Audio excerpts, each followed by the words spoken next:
আসসালামু আলাইকুম, কেমন আছেন সবাই? বসে আছি খুব সুন্দর একটি গ্রিনারি পরিবেশে। ভাবলাম যে আপনাদের সাথে কিছু টিপস শেয়ার করি। আজকে কথা বলবো সানস্ক্রিন নিয়ে।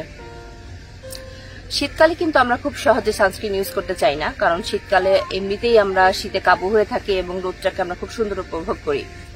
শীতকালে রোদ যতই কোমল এবং মাইল্ড হোক না কেন, সানস্ক্রিন কিন্তু জরুরি ব্যবহার করাটা, কারণ এই কম তাপমাত্রার যে ইউভি রশ্মিটা আমাদের গায়ে লাগে সেটাও কিন্তু ত্বকের জন্য খুবই ক্ষতিকর।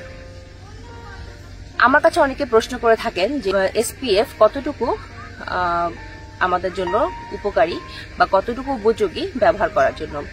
আমাদের যে দক্ষিণ এশীয় তাপমাত্রা, সেক্ষেত্রে 15 থেকে 30 এসপিএফ যুক্ত যে সানস্ক্রিন গুলো আছে সেগুলো কিন্তু ব্যবহারের উপযোগী, এবং এর থেকে যদি কেউ বেশি এসপিএফ ওয়ালা সানস্ক্রিন ইউজ করেন তাহলে সেগুলো আমরা সাজেস্ট করে থাকি।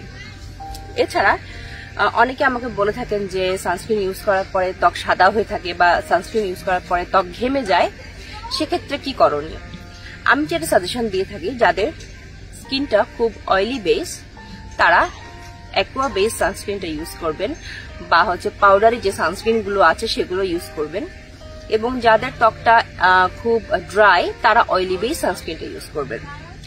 এর পরেও অনেকে আমাকে প্রশ্ন করে থাকেন যে সানস্ক্রিন ব্যবহার করার ফলেও ত্বক বেশি ঘেমে যাচ্ছে। সেক্ষেত্রে আমি সাজেশন করে থাকি, যদি সানস্ক্রিন ইউজ করার পরে আপনাদের ত্বক ঘেমে থাকে তাহলে উপরে আপনারা যে কোনো ট্যালকাম পাউডার বা কম্প্যাক্ট পাউডার একটু হালকা করে বুলিয়ে নেবেন, তাহলে কিন্তু দেখবেন সানস্ক্রিনটা সেট হয়ে যাচ্ছে এবং আপনাদের ত্বক কিন্তু ঘামছে না। এটা একটি শর্ট টিপস এবং খুব কার্যকরী একটি টিপস, যার ফলে আপনার সানস্ক্রিন ব্যবহারের জন্য কিন্তু কোনো ধরনের কোনো এক্সকিউজ করা যাবে না এবং আপনি সানস্ক্রিন ইউজ করেও কিন্তু খুব আরাম পাবেন।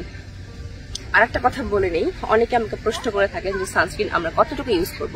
আমরা 1 ফিঙ্গার বা 1 স্পুন ফর্মুলাটা ব্যবহার করি। আপনার ফেসের জন্য 1 স্পুন বা 1 ফিঙ্গার সানস্ক্রিন কিন্তু প্রয়োজন।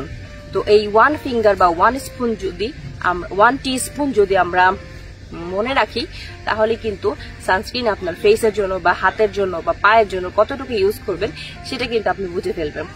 আমার মনে হয় আপনারা সবাই উপকার পেয়েছেন আমার এই টিপসটা শুনে, এবং যদি উপকার পেয়ে থাকেন তাহলে আরো লাইক এবং শেয়ার দিয়ে এই ভিডিওটা আরো অনেকের কাছে পৌঁছে দেবেন। ধন্যবাদ সবাই।